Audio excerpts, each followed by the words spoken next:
Top breaking news में फिर से मैं एक बार आशीष राठौर आपका स्वागत करता हूं। सबसे पहले आपको बता दूं कि एक ऐसे क्रिटिक्स ने ट्वीट करके ये बात कही है कि संदीप सिंह एसएसआर के मामले में क्यों बात नहीं करता। आखिर क्या स्वार्थ है जिसको लेकर के उसने ये ट्वीट करी है, वो बात मैं आपको बताऊंगा। बहुत सारे लोगों को ये पता नहीं होगा कि सिद्धार्थ पिठानी का अभी तक का जो हिस्ट्री है वो क्या है, इसके पहले वो क्या था, बताऊंगा आपको इस वीडियो में।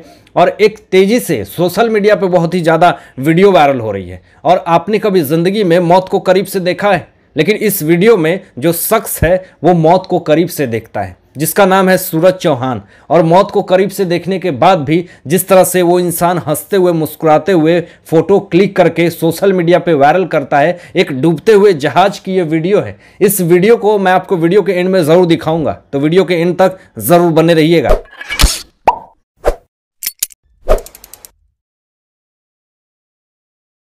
संदीप सिंह के बारे में आप लोग जानते होंगे, हमेशा शक की सुई पे वो इंसान करा था, चाहे वो एनसीबी की टीम के निगाहों पे हो, चाहे वो सीबीआई के निगाहों पे हो। वो हमेशा अपने विवादों को लेकर के, बयानों को लेकर के हमेशा सोशल मीडिया पे हमेशा गर्म रहता था। उसको लेकर के मुद्दा, वो हमेशा दावा करता था कि मैं सुशांत का दोस्त हूँ। वो हमेशा दावा करता था कि मैं एसएसआर के लिए सबसे पहले आगे आया, बिना बुलाए मेहमान बना। उनकी फैमिली ने तो यहाँ तक ये भी कहा था कि ये कौन इंसान है, कैसे आ गया, कहाँ से आया, हमें नहीं पता। लेकिन संदीप सिंह जिस तरह से हमेशा शक के विवादों में घिरे हुए थे, फिर से एक बार केआरके, जो कि सोशल मीडिया पे ये ट्वीट वायरल हो रही है और क्रिटिक्स कहे जाते हैं केआरके, और आज उनकी जो मुद्दा है पूरी तरह से बॉलीवुड इंडस्ट्री को लेकर के जिस तरह से वो बातें कर रहे हैं, चाहे वो मीका सिंह को लेकर के हो, चाहे वो सलमान खान को लेकर के हो। लेकिन इस बार जो उन्होंने ट्वीट करा है वो अपने आप में एक बहुत बड़ी बात है। उन्होंने कहा है कि संदीप सिंह ऐसा 2 नंबर का इंसान है, ये मुझसे कहा करता था और ये कहता था ये मुझसे कि मैं अगर सुशांत के बारे में बोलता हूं तो मैं इंडस्ट्री में काम नहीं कर पाऊंगा, बॉलीवुड इंडस्ट्री में काम नहीं कर पाऊंगा, लोग मुझे यहां काम नहीं देंगे। इस तरह की बातें संदीप सिंह कहता था केआरके से। और उसने ये भी कहा था कि मैं अगर बात नहीं कर रहा हूं सुशांत को लेकर के तो महेश मांजरेकर जैसे प्रोड्यूसर डायरेक्टर मुझे फिल्मों के लिए मिल गए। इससे बड़ा बात और क्या हो सकता है। उसने ये भी कहा, ट्वीट में ये भी उन्होंने लिखा है कि अगर बॉलीवुड इंडस्ट्री में रहना है तो सपोर्ट करना ही होगा। भैया ये कौन सा सपोर्ट है? अगर आप किसी के साथ गलत करते हैं या फिर कोई इंसान गलत करता है, आप उसको सपोर्ट करते हैं इंडस्ट्री में सक्सेस होने के लिए, ये सफलता कहां लेकर के जाओगे? ऐसी सफलता। और खुदा ना खास्ता अगर कभी आपके परिवार के साथ ऐसा होता तो क्या आप यही करते और यही कहते? दोस्तों, सिद्धार्थ पिठानी के ऊपर एक और बहुत ही गंभीर आरोप लगे हुए हैं। मैं आपको बताऊंगा कि वो कौन से आरोप है। सबसे पहले आपको बता दूं कि जिस तरह से एसएसआर के साथ हुआ उसमें कि सिद्धार्थ पिठानी वहां पे होते हैं, ये सारी चीजें।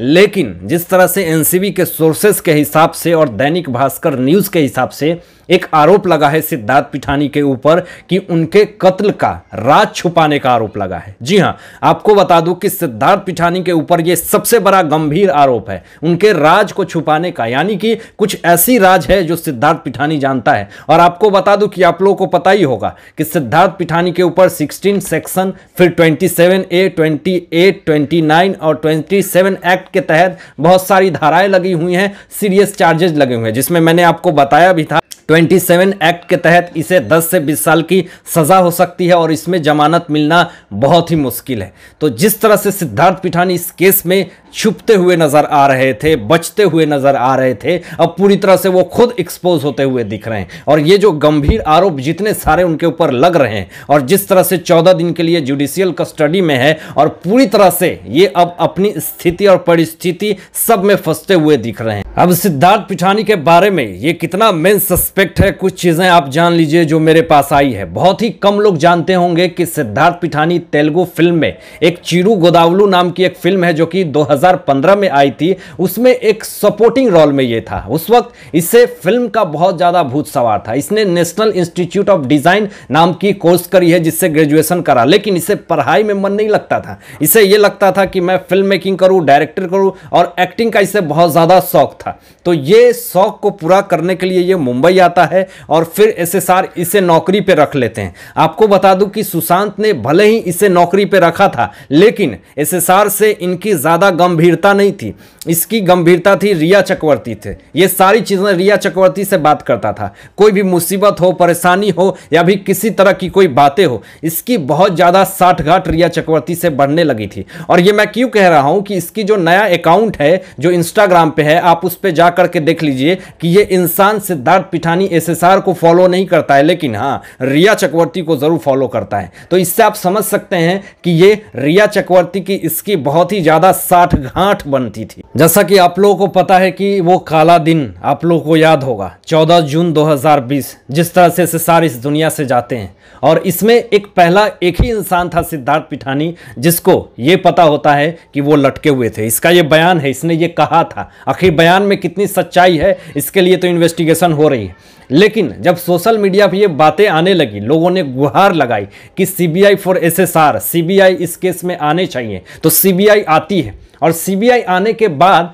सबसे पहले सिद्धार्थ पिठानी से ही पूछताछ होती है। और ये सिद्धार्थ पिठानी को लेकर के फिर से उसी जगह पे जहां पे SSR की फ्लैट थी, जो एक वारदात हुई थी, वहां पे CBI इस इंसान को लेकर के जाती है। एक बार नहीं, 3 बार इस इंसान को लेकर जाती है और वहां पे सीन को रिक्रिएट किया जाता है। सीन को रिक्रिएट करके वो सारे सिचुएशन को क्रिएट किया जाता है जो ये कह रहा था। और इन सारी चीज़ों को कहने के बाद CBI फिर इसे छोड़ देती है। आखिर CBI क्यों छोड़ती है? क्योंकि इनके पास कोई ठोस एविडेंस नहीं होता है। और CBI ने इसलिए इसको छोड़ा होगा कि तुम जाओ और इतने दिन में क्या क्या तुम्हारी एक्टिविटी है वो भी देखी जाए। तो हमें लगता है कि CBI उसके सारे एक्टिविटी को जज कर रही थी कि ये 9 से 10 महीने में इसकी एक्टिविटी क्या है, ये कितने लोगों से मिलता है, कितने लोगों से बातें करता है, कहां कहां लोगों से जाकर के मिलता है। लेकिन इतने दिनों में इसने जो जो एक्टिविटी करी वो सब CBI के पास थी। तभी तो CBI को प्रेशर थी, तब जाकर के NCB जिस तरह से हरकत में आती है, उसके प्रोफाइल को ट्रेस करती है और उसका इन्वेस्टिगेशन करके उसको अरेस्ट करती है। तो ये अपने आप में एक बहुत बड़ी बात है। पर्लवी पुरी को शायद आप लोग जानते होंगे। एक ऐसा इनके ऊपर आरोप लगा है, एक नाबालिग लड़की के साथ रेप करने का आरोप लगा है। इनके ऊपर बहुत सारे सेक्शन धाराएं लग चुके हैं और इनको गिरफ्तारी भी करी गई है। लेकिन जिस तरह से ये खबरें आ रही हैं, लोग कह रहे हैं कि इनको फंसाया जा रहा है, कुछ लोग कह रहे हैं कि इसने सच में गलत करी है। ये एक फेम एक्टर है, नागिन 3 में ये लीड एक्टर है, जिसको प्रोड्यूस करते हैं एकता कपूर। और इस पर से जो बयान आया है, मैं बिल्कुल ही उस बयान का खंडन करता हूं। जो बयान आया है राखी सावंत का, जिसको खुद अपने हाथ पैर का पता नहीं, कभी कुछ भी बोल देती हैं। ये बोलती हैं कि पर्लवी पुरी के बारे में अगर भगवान भी प्रकट होकर मुझे ये कह देंगे कि ये इंसान ऐसा कर सकता है तो मैं नहीं मान सकती। तो इस तरह की चीजें आपको बिल्कुल नहीं शोभा देता। आप ये कैसे कह सकते हैं? आपके पास क्या प्रूफ है, क्या एविडेंस है? इन्होंने तो ये भी कहा उस वीडियो में कि पर्ल जो है वो किसी को भी नजर उठा करके नहीं देखता। आज के जमाने में ऐसे लोग हैं क्या? और जो ये ग्लैमरस की दुनिया में जो अपनी जिंदगी को जी रहे हैं और ग्लैमरस की दुनिया में जो काम कर रहे हैं, वो अगर हमेशा नजर को गिरा करके अगर काम करेगा तो उससे काम होगा। तो इस तरह की जो इन्होंने बयान दे रखी है, तलवे चाटने वाली बयान, ये बहुत ही शर्मनाक है। तो इस चीज का मैं खंडन करता हूं। और आपको यह भी बता दूं कि अगर पर्लवी पुरी ने अगर ये काम नहीं करी है तो ये इन्वेस्टिगेशन का मामला है। आप जिस तरह से पूरी तरह से सामने आकर के ये क्लीन चिट दे रही हैं और ये कह रही हैं कि वो ये काम नहीं कर सकता, तो क्या आपके पास कोई प्रूफ है, कोई एविडेंस है? तो आप इस तरह की बातें कृपया न करें सोशल मीडिया पे। और ये इन्वेस्टिगेशन का मामला है, इन्वेस्टिगेशन करनी चाहिए और होना भी चाहिए। दोस्तों, सोशल मीडिया पे बहुत ही तेजी से ये वीडियो वायरल हो रही है और इस वीडियो को जब मैं देखा तो शॉक हो गया। जो जहाज डूबती हुई, जो इंसान सूरज चौहान नाम का ये एक नाविक है जो कि जहाज डूब रही है, इसको पता है कि मैं अब मरने वाला हूं। और ये जो जहाज डूब रही है वो पूरी तरह से उसमें कुछ सवारी भी होते हैं, लेकिन इसने मौत को करीब से देखते हुए भी उसने जो फोटो को शेयर करा और जिसने वीडियो बनाई, वो पूरी तरह से अपने आप में काबिले तारीफ है। इस इंसान ने मरते मरते एक मैसेज जरूर दे दिया कि जिंदगी में अगर मौत भी आ जाए तो डरना मत, मुस्कुराते हुए इस दुनिया से जाना। आप इस वीडियो को देखिएगा तो आपकी दिल जरूर दहल जाएगी। आइए इस वीडियो को देखते हैं।